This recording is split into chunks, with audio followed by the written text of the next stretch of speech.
Welcome back into the GSMC Dead Ball Sports Podcast, brought to you as always by the GSMC Sports Network. Before we get into our second segment of today's show, I do want to remind you, as always, to avail yourselves of the Super Chat, Super Thanks, and Super Stickers features here on YouTube if you feel so inclined, as well as our website, gsmcpodcast.net, to better contribute and interact with the shows a little bit more directly. You can also leave tips and donations as well as comments if you feel so inclined as well. And it's genuinely appreciated by all concerned, not just my show, but all other shows on the network, and it just makes them that much better when you, our faithful audience, are contributing to them.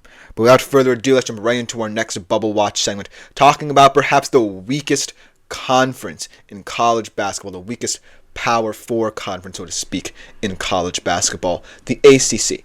But at least they do have a very appealing team in the Duke Blue Devils, right? At least they have one team that a lot of people are going to hone in on in terms of having success in the NCAA tournament in Duke.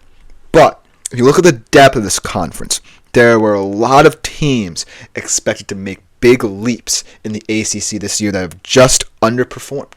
There are a lot of talented players in the ACC, and a lot of teams were expected to be just as talented as the players on them. But for some reason, this conference has massively faltered in terms of producing any team outside of Duke could potentially make a deep run. Although Clemson is definitely an appealing team, they return a lot of players outside of, PJ Hall from that Elite 8 run last year. And they do have a very impressive win at home over Duke on their resume. I don't know if lightning can strike twice. And then when you go down the list of teams, Wake Forest and North Carolina were certainly teams who before the season profiled like locks to make the NCAA tournament. North Carolina with a lot of experience, potential award candidate in RJ Davis leading them. And then Wake Forest, another guy in Hunter Salas, who could have been in the conversation for the win and award on a very talented Wake Forest team, just underperformed all season long and now find themselves struggling to stay afloat in terms of the tournament picture. But without further ado, let's just talk about how all these teams are going to impact the field should they get in, and all those teams on the outside currently looking in can make an impact on the stretch for this conference, because right now this conference is not looking deep at all and really only looking to produce about two potentially elite teams and several teams who I think are going to underperform should they get in. So let's start about the locks. Let's talk about Duke, because Duke is what's selling the ACC right now. Without Duke, there's not really a team in this conference you can pinpoint and say, this team's making the run. This team's earning our conference money. This team is excitable, it's watchable, and most importantly, we feel like it's going to be the best dog in the race for our conference. And that this year is just Duke and only Duke, in my opinion. And I feel like, yeah, I can talk about Clemson as well pretty highly, but Duke is what's selling this conference, and it's Cooper Flagg, and it's Con Kneppel, and it's Commonwealth Walker, these three impressive freshmen. And it's not just them. It's the role players as well. Tyrese Proctor and Caleb Foster adding the experience. Malik Brown, another young guy, adding elite defense to this team. Sion James having big games here and there off the bench. Isaiah Evans adding a perimeter threat to the squad as well. So with all those pieces in place, Duke are the team in the ACC. So if this team comes up short, doesn't make it to at the very least, the Elite Eight, then this conference would have failed in terms of having success in this tournament, in my opinion, because Duke is their bell cow. They're going to ride it into the dirt for as long as possible. And they have to hope that this Duke team advances far in this tournament, or else there really is no one else. Let's talk about the other teams who could emerge here Let's start off with Clemson, who before weren't necessarily a lock. They were ranked 73rd in, I believe, BPI. No, actually, strength of schedule. They had a 10-4 record, though, against the top 100. And then with that win over Duke, probably cemented their status as a lock in this tournament. And I do like the complexion of this Clemson Tigers team, right?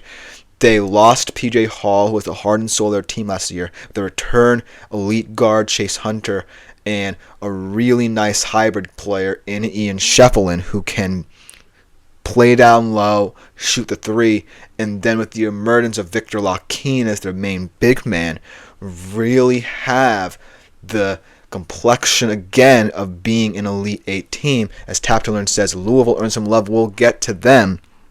But this Clemson team, if I were to pick any team outside of Duke to make a deep run in this tournament, I would have to go with them.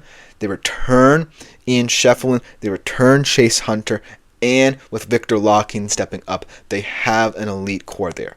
But about Louisville, they are more in the individual player realm with a guy of Chucky Hepburn's caliber, but they do have an easy remaining schedule, and I feel like they're going to be gliding into the NCAA tournament on a high.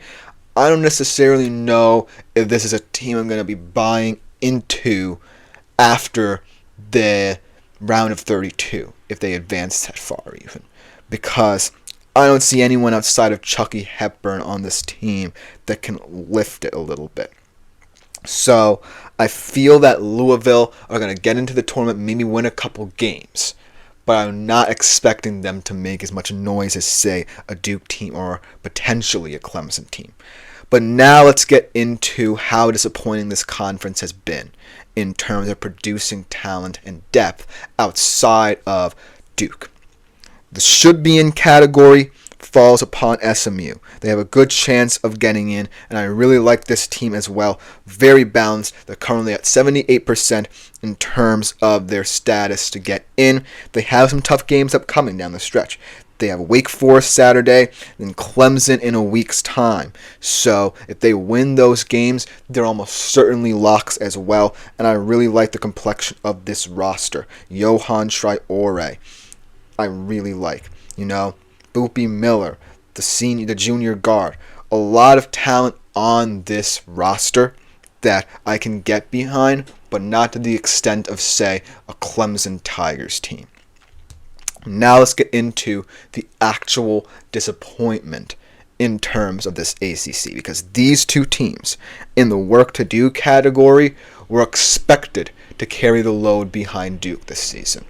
Maybe not one team over the other, but they kind of were equal in my mind in terms of how this conference would look should these teams have met expectations. Let's start off with Wake Forest, because right now their chances, however you see it, are either hanging by a thread or they have a chance to jump into the should-be-in range. And I feel like that loss to Florida State, where they blew a 16-point lead at home, is going to come back to bite them, because they don't necessarily have an elite strength of schedule remaining to catapult them into the tournament, in my opinion. They do face SMU, like I said, Saturday, but no one really scary outside of Duke in a couple weeks' time to really bolster their resume.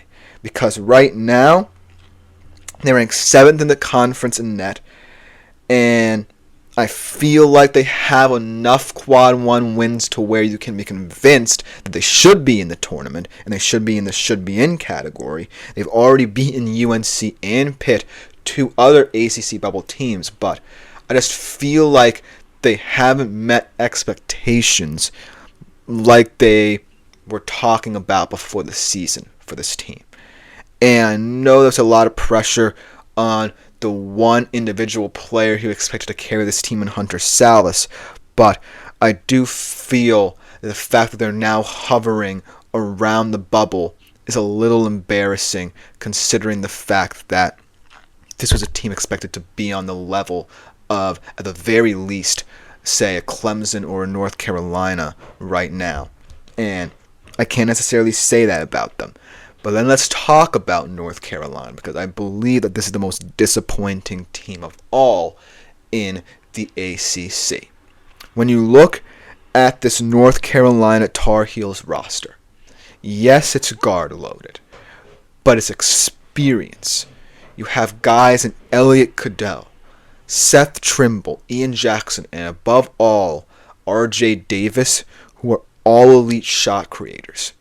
But I think that the problem with North Carolina this season that a lot of people might have overlooked, including myself, is the loss of a guy like Armando Bacot.